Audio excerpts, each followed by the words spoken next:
When you're facing a life-threatening disease or difficult situation, you're often told to tap into your inner strength.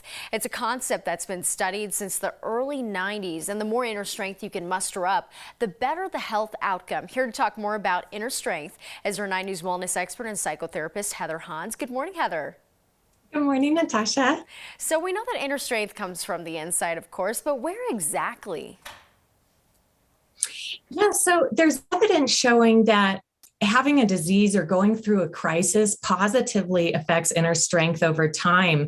Hurricane Katrina victims were shown to have lower suicidality than expected, in large part due to the realization of inner strength. And the more inner strength a person has, the higher their quality of life, the less lonely they feel, the more meaningful their free time is, and the more physical activity that they get. And what can people do to build up their inner strength? Yeah, fortunately, that researchers have found 3 things that people can do, so we don't have to wish a crisis on ourselves. But one of those is to stay firm and connected. And here, firm is both physical and psychological. You want to stand with both feet steady on the ground, and your posture also influences your mindset. So you want to embody and affirm that you're capable of handling responsibility for yourself and other people, that you can handle adversity. And then also stay connected to family, friends, community, hobbies, spirituality, nature.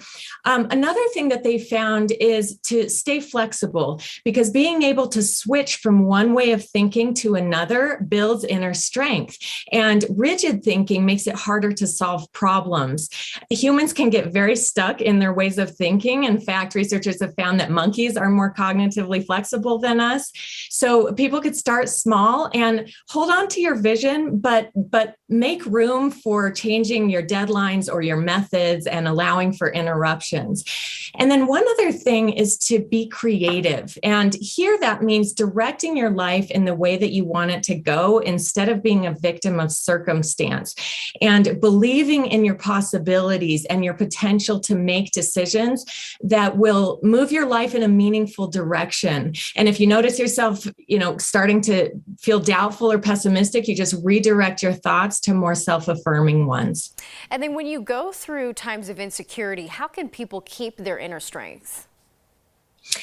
Yes, so a core feature of inner strength, researchers found, is what we call transcendence, which means that you're aware of a reality beyond the normal physical one. And a couple of ways that people can tap into that are by shifting the focus away from themselves to other people, especially people in need, and also by doing things that you really enjoy just for the joy of it instead of always for an external reward. All right, Heather, appreciate the advice. Thank you.